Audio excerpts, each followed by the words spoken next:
الہی اور خوف الہی کا جو رویہ ہے وہ پروان چڑھتا ہے، یہ فکر ملتی ہے۔ اور حقیقت بات یہ ہے کہ خوف الہی اور خشیت الہی کے بغیر جو زندگی ہے وہ بیکار ہے۔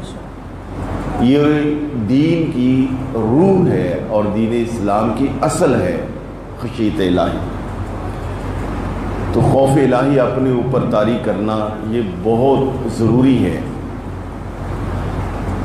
ایک بزرگ ہیں حضرت تمیمی علیہ رحمہ، ایک تبع تابعین میں سے، وہ فرماتے ہیں کہ جس آدمی کو اللہ کے ڈر سے اور اللہ کے خوف سے کبھی آنسو نہیں آتے اور ایک مدت گزر جاتی ہے تو اسے رک کر اپنے اعمال کا جائزہ لینا چاہیے کہ کہیں وہ اہل جہنم کے اعمال میں تو مبتلا نہیں ہوگا کہ اللہ نے اس کی آنکھوں کو خشک کر دیا ہے۔ صحابہ اکرام رضوان اللہ علیہم اجمعین، اولیاء کاملین، تبع تابعین، تابعین، سب کو آپ پڑھ کے دیکھیں کہ یہ گریہ زاری اور رونا، اللہ کی بارگاہ میں خشیت کے آنسو بہانا، یہ ان کی زندگی کے معمولات میں شامل تھا۔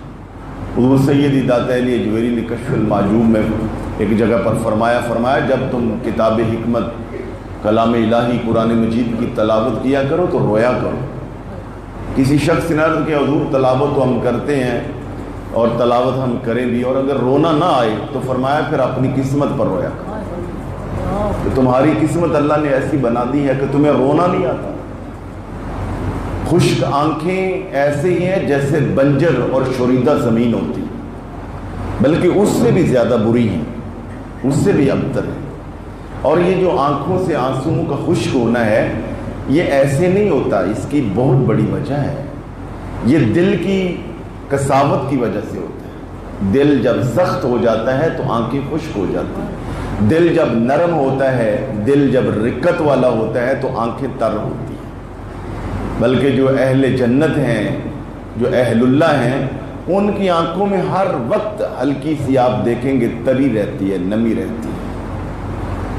صوفیاء فرماتے ہیں کہ جو اللہ والے ہیں یہ ان کے اوپر اللہ کا خوف طاری ہوتا ہے، خشیت طاری ہوتی ہے، جس کی وجہ سے یہ سنجیدہ ہوتے ہیں، بجھے بجھے سے بظاہر لگتے ہیں، بظاہر تھکے تھکے سے لگتے ہیں، بجھے بجھے سے لگتے ہیں، مگر کہا کہ یہ جو ان کا طبیعت کا بظاہر بوجھل پن ہے، اصل میں ان کے اندر احساس ذمہ داری ہے، خوف الہی ہے، خشیت الہی ہے۔ صوفیاء کہتے ہیں جنہیں تم تھکے تھکے کہتے ہو، جنہیں تم اکتاہٹ والا سمجھتے ہو، اور جنہیں تم یہ سمجھتے ہو کہ شاید یہ کسی بیماری میں مبتلا ہے، یہ اصل میں اصحاب القلوب ہیں، یہی اہل قلب ہیں، یہی دل والے ہیں۔ تو یہ جن کے دل کے اندر خوف الہی نہیں ہے، سمجھے وہ دل ہی نہیں ہے۔ تو یہ جو خوف الہی کی سوچ ہے، خشیت ہے، حضرت عبداللہ بن عمر رضی اللہ تعالیٰ عنہ فرماتے ہیں کہ سرکار کریم صلی اللہ علیہ وسلم کے پاس ہم جب بھی حاضر ہوتے، حضور کی شاید ہی کوئی مجلس ہو، کوئی کبھی کبھار کہ جس میں آپ نے اونچی آواز سے یہ نہ فرمایا ہو، اور ورنہ آپ ہمیشہ فرماتے اللہم اقسم لنا من خشیتک ما تحول بہ بیننا و بین معصیتک۔ اے اللہ، اے الہ العالمین، اپنے خوف کا ہمیں اتنا حصہ جو ہے وہ نصیب فرما دے، ہمیں اپنے خوف کا اتنا حصہ ضرور عطا فرما دے کہ جو ہمارے اور تیرے حکم کی نافرمانی کے درمیان حائل ہو جائے۔ جب بھی کہیں تیرے حکم کی نافرمانی کا وقت آئے تو تیرا خوف ہمارے ساتھ آ کے کھڑا ہو جائے، وہ ہمیں بچا لے کہ ہم نے تیرا خوف، تیری نافرمانی نہیں کرنی۔ اور فرمایا کہ اے اللہ کہ تو ہمیں اپنی اطاعت و بندگی اتنی ہمارے لیے تو تقسیم فرما دے، اتنی تو ہمیں عطا کر دے کہ جس کے ذریعے تو ہمیں جنت میں پہنچا دے، اور ہمیں اتنا یقین عنایت فرما دے کہ جس کے ذریعے ہم دنیا کے جو مصائب ہیں ان کو برداشت کرنا ہمارے لیے آسان ہو جائے۔ یعنی ہمیں یقین ہو جائے کہ یہ دنیا کے جتنے مصائب ہیں، آلام ہیں، پریشانی، یہ عارضی ہیں، اصل تو حقیقی زندگی آگے کی ہے. تو یہ جو خوف الہی کی کیفیت اپنے اوپر طاری رکھنا ہے، یہ یا طاری کسی پر ہو جائے وہ بندہ سمجھے مجھ پر میرے اللہ کا فضل ہو گیا ہے.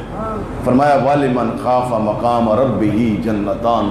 قرآن میں ایک سے ایک بڑی بڑی نیکیاں ہیں. حج والی نیکی ہے، زکوٰۃ والی، نماز والی، پردے والی، اخلاق والی، کیا کیا نیکیاں ہیں.